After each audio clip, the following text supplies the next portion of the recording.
Thank you everyone for listening and sharing this podcast with others. We love to hear from you as we are preparing for Season 2 programs, and we value your input and appreciate your continued support. You can send us an email, a message on LinkedIn, or send a voice message. Remember to explore continuing education programs on the Multicultural Counseling Institute's website. We actually have a live CE webinar on January 26th taught by Dr. Myrna Mejia on cognitive behavioral therapy for chronic pain with Hispanic clients. Hope to see y'all there. Now on to today's episode. Stepping into the realm of becoming a psychologist can be a journey of rebirth, a chance to shed old skins and forge new paths. But for some, like psychologists of color, navigating psychodynamic spaces, or those who find themselves confined by traditional career trajectories, the field can feel stifling. Yet, what if we dared to push past the limitations and fuel our creativity? What if instead of shrinking from the unknown, we embrace its wild possibilities? How do we live to be alive and embrace our cultural being? Welcome to People of Color in Psychology, the show that explores mental health topics specific to culture, diversity, and communities of color. I am your host, Jack Sen. Today we have Dr. Theresa Tan, a licensed psychologist in California and author and illustrator of the children's book, The Yet Pet. Dr. Tan graduated from the Wright Institute and was trained at the University of California, San Francisco Child Trauma Research Program and at Through the Looking Glass, a disability-focused clinic. Dr. Tan's practice primarily uses psychodynamic approaches in working with children, teens, and adults. She also adopts play and sand tray therapy techniques with children and adolescents. Prior to becoming a psychologist, Dr. Tan was a kindergarten teacher who worked with racially and culturally diverse students with neurodiverse abilities. In addition to a doctorate in psychology, she has a Master of Education from Arizona State University and a Bachelor's in Psychology from Cornell University. As a Taiwanese American, Dr. Tan will be discussing her story of navigating the psychotherapy space in the U.S. as an Asian American wanting to practice psychoanalytically, as well as practice in other new creative ways. Dr. Tan, thank you so much for joining us today. Thank you so much. I'm happy to be here. I'd like to know more about your origin story because you've also written the book, The Yet Pet. Why don't you walk us through your journey? Share with us any memorable events and circumstances that may have influenced how you got into this work. Yeah, right before I decided to go into grad school to become a psychologist, I was still teaching because I knew I wanted to work with kids and I really like working with people and could just not imagine working in an office or other setting like that. But as a teacher, and so many, at least in the US system, as many teachers can tell you, it's not a system set up for success for most kids. The public school system is really largely influenced by like the Industrial Revolution and kind of like putting people into boxes and kind of setting them up as a factory of like factory learners to like learners do a certain thing and behave a certain way and push you through rather than like being actually human-centered, child-centered. That's why you have like one adult with 25 kids, even though they're all so wildly different and have so many different needs and abilities. And so there was so much struggle with that. Like, and I'm not the only one who feels this way, but it's like, I want to help the kids, but like the system is crushing me and like I can't do all the things I wanted. Like I felt like I was sneaking in, like teaching in like psychology or emotional regulation, or like I was like sneaking in another recess because I know play is important for kids, which is so kind of ridiculous for kindergarten. Like they need to have play.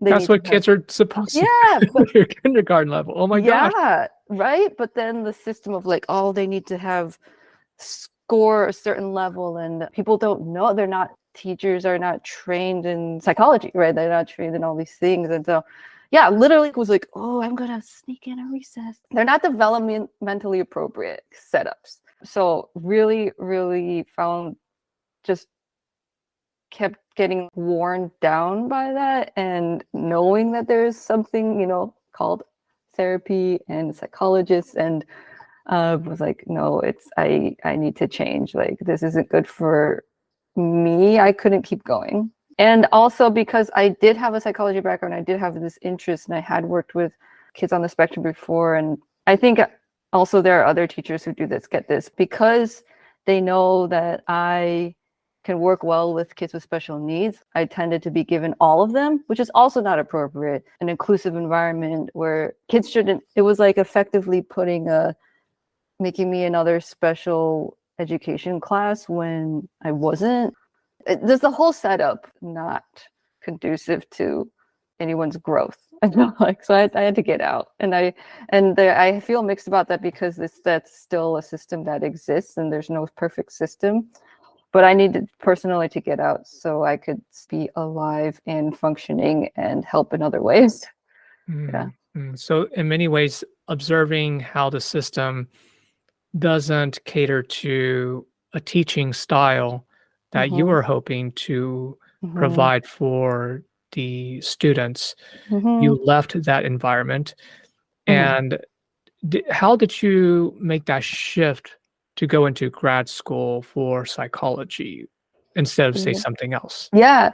So then that's the other part, which is my personal experience going to my own therapist and going to my own psychologist and feeling the change and feeling that help and being seen as an individual and having that dedicated space just for me.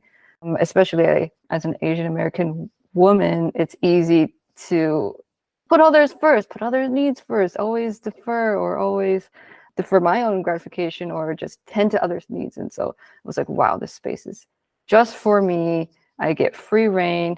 And that was really special to me and really healing for me in a way that I wanted to provide for other kids and other adults too, not just kids.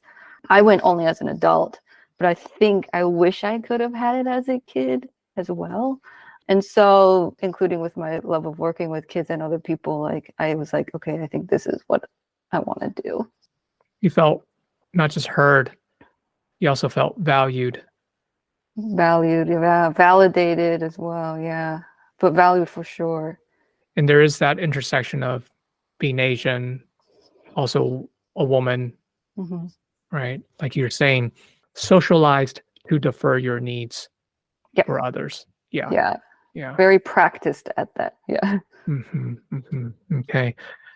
You pursued a doctorate in psychology and decided to get into the space of psychoanalytic therapy. Yeah. Can you tell me, and this is one of the things that you want to share your story about what it's like as an Asian American to navigate that space or even get an entry to that space. Can you just share with me some of the processes and growth areas for you and how you got into that? Yeah. It's still an ongoing journey navigating the analytic space, more specifically the analytic space within psychology. I first got into it as my second year practicum was at the Wright Institute clinic, which is psychodynamic, and my supervisor was an analyst at the time. And like so much of what she was, I'm still in contact with her now. The way she practiced, like really going deeper and really staying with someone's experience and not first and foremost trying to solve anything, but just first and foremost, just accompanying the other in their fully fleshed experience. I loved it. Like I loved going that in depth. And there was one time I remember distinctly somewhere in the middle of the year when I was saying how I love all these things, and as a teacher, like I had 25 kids, how am I supposed to like really get to know each one and spend the time with, and she kind of paused and looked at me. She goes, "You're going to be an analyst one day. You're going to be," and I was like, "What?" And I still is on my mind. I mean, I don't have formal plans to be an analyst officially and not be trained, but there's a lot of the approaches that just resonate with me, and like going into reverie and thinking about them, and dream work I'm really into as well. And so I just really enjoy it.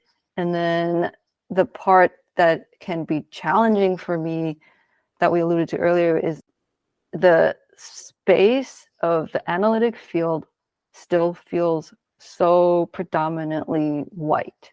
And I know that the broader field of psychology might still be predominantly white, but in particular, the psychoanalytic field still so predominantly white. Like the percentage might be higher, or that's the feeling I get. And so I started to have this like tension within me, and like almost wondering, like, am I betraying myself, my Asian self, if I were to go deeper into the analytic field? I grew up in a suburb in West Michigan, which was all white.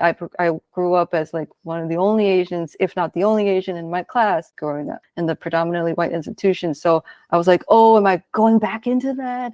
Like, that's what it elicited. Like, am I, like the Twinkie and the banana, like, am I yellow on the outside? And I'm like, oh my God, am I doing that to myself this time? Like, as a kid, I couldn't choose, but like, am I? So that was a real concern for me. But I was like, but I love working in depth, and that one doesn't have to cancel out the other. But it did really elicit all those old implicit memories and experiences. And like, would I lose my Asian self? But I also am really optimistic at the same time, because I see really exciting role models in specifically the analytic field.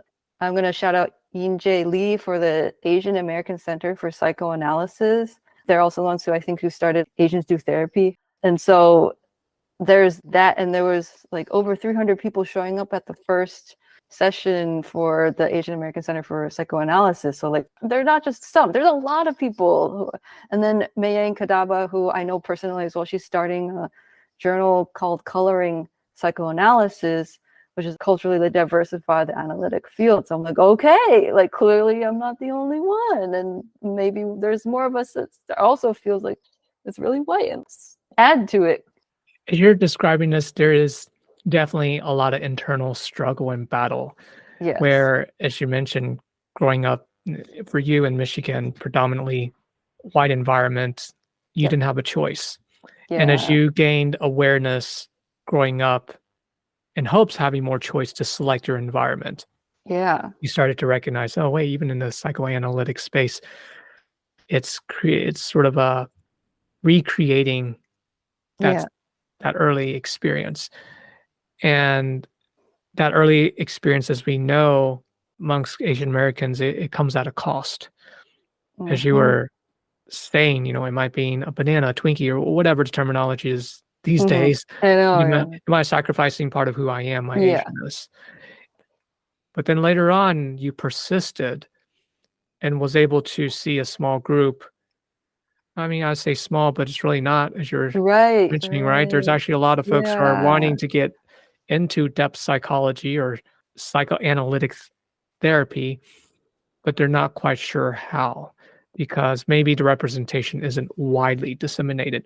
So this is why I'm glad we're having this conversation, because I actually was trained from a psychodynamic perspective, but just because of practical reasons, large healthcare systems lended itself more towards cognitive behavioral therapy.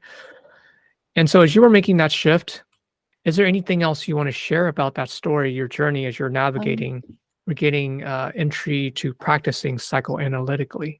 Yeah, I actually want to say one more thing, which is I think the tension I felt as though either I had to sacrifice my Asianness or, my cultural self, or I had to sacrifice my actual real interest in working such in depth and I felt like I had to sacrifice one or the other. And I'm realizing now, especially with being emboldened by people like Yin-Jae Lee and Maya Kadaba and seeing those others, that no, I don't actually have to recreate whatever happened as a child.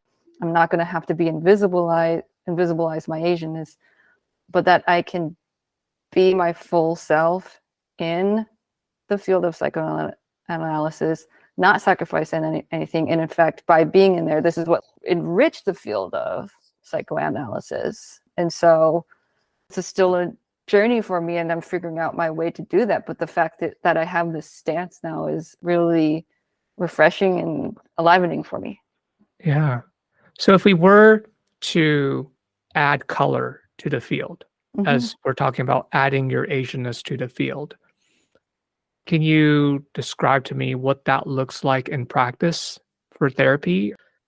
And thinking about how I'm thinking about like my personal experiences as a patient, and this has been talked about a lot, but like the individualistic versus collectivist, and how there are this orientations to, well, what do you want to say? What do you? And I'm like, well, I'm constantly thinking about my mom and how will she feel about this?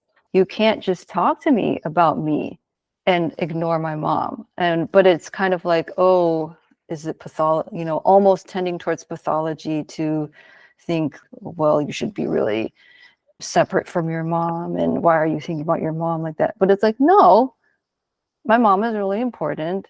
I can't just separate that in the way that you want me to. I don't think it's a pathology to want to think about my mom in this way, in my family a certain way. It's insulting at best, or like harmful at worst, to try to separate that and to try to assert that my individuality is all that matters. And so I felt things like that, or I felt things about having to verbally say, I love you. And if you don't say it, well, how will you show love? And it's like, well, there are many other ways, many, many, many other ways where it's like undoubted. But I was like, oh, if I don't say it, does that mean that's not happening? Like I've had those kinds of like wonderings and experiences in my own personal therapy, and later being like, no, it's just culturally like different ways of expression, culturally different ways of thinking about yourself and about family. And then I think like people of different cultures, not just Asian American, but others as well, would allow for that instead of feeling like, oh, you're wrong. Like I've started to get this feeling of like, you're kind of wrong for not saying the words, or you're wrong for thinking about your mom so much. Yeah. So those were some of the implicit messages you were Yeah. sensing. Yeah. Yeah. Yeah. Hmm. And, as most therapists are, we're creative folks. Mhm. And so you've channeled that creativity into this children's book, meanwhile adopting a lot of psychotherapy principles. Can you share with me the Yet Pet? Tell me more about this book. Yeah, the Yet Pet is something that I got the idea for while I was teaching. Like it was, in a sense, I was the Yet Pet to my kindergarten students. I would be the one. So in the book, there's the Yet Pet says, adds the word yet to like what the main character, this girl, Mia, she says like, I can't do this. And the Yet Pet goes, yet, like I can't do this yet. And that was me. I would literally say the word yet after I would hear my kids, the students, be like, oh, I can't do this. And I'd be like, yet, can't do this yet. So that's where it came from originally, that first seed. But it was after training to be a psychologist and then having that time during the lockdown that I could really use my like therapist sense to further hone how I really wanted this book to land, because I was really trying to speak directly, like I had the 5-year-old in my mind, and really wanting them to tolerate and can experience frustration while also not letting it stop. Like I was very deliberate to make it not be like, oh, you say yeah and everything's fine now. Like, no, like it takes practice. You can adopt a new mindset and you will still encounter obstacles. And that doesn't mean you should stop, and you can still keep going and going. And I honestly used it for myself, because I would get frustrated.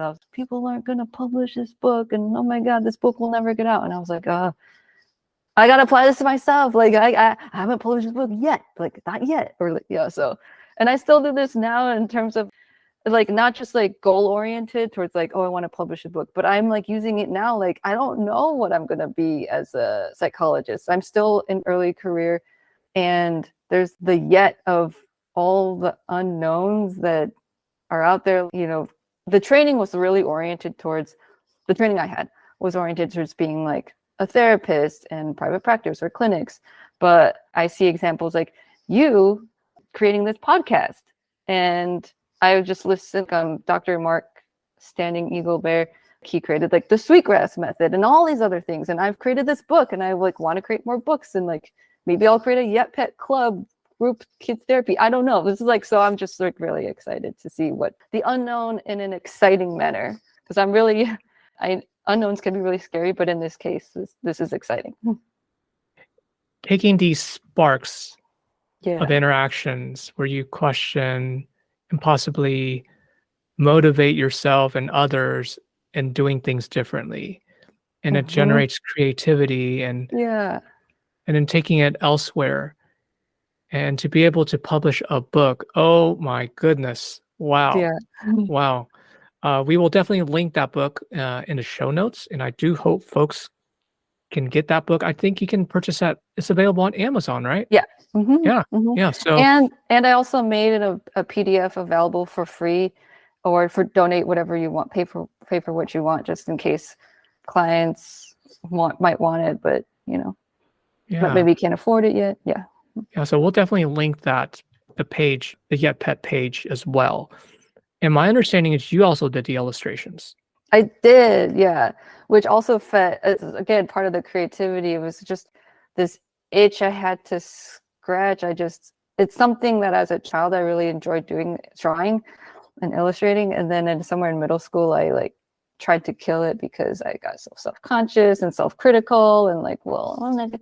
And so it was a rebirth of that. And so that's another celebration for me to allow allow myself to draw again, and then not only to draw but then to share it with everyone is a big deal, and just really tapping into all creative sides. Mm-hmm. You've already discussed the difficulties or challenges navigating or getting entry into the psychoanalytic space in your training as an early career psychologist. In addition to that, in your career as a person of color, what were some additional challenges you faced and overcame that you would be willing to share? Yeah, there are two things that come to mind that we didn't quite speak about yet. One is that I still find it interesting and yet understandable that even to this day, I still find it hard for me to admit at times that I'm seeing my own therapist to my parents. They know I'm a psychologist. They know I've seen therapists in the past, but I still feel like I'm fighting the stigma even now for like Asian Americans, and seeing going outside the family for help like that, and like, oh, what does that mean? Are you less than? Are you not doing well? And it's like, no, I'm doing well, and I want to see a therapist. But I just find that interesting. I just wanted to call that out for myself. So that's one thing. And the next thing is, just thinking back into I have spoken about some of my previous therapists, but there was one particular more explicit situation with my previous therapist. So I don't see her anymore, but my previous actually my therapists have been white. And again, that's part of like the field it is still mostly white, but so there was something where I felt like my Chinese background wasn't quite taken into account. It's probably related to one of the things I had already said, but I brought it up in a different later session. I was like, well, actually, I think like I felt like that was dismissed, and like I want to, address it. And then she said, oh, well, yeah, but my sister-in-law is Chinese. And I was like, okay, oh my God. I was like, what? Don't tell me you're doing this too. I might think other people would do this, but not you, my therapist. Because the thing is I had been with her for a little while, and she really did help me in other ways. And so I think that's what got really confusing, because it's easy when it's like the beginning treatment and you're like, oh, this therapist doesn't know anything. But it was more confusing because she was really good in other ways. And so for her to be so good, and then for also to say something to me that was so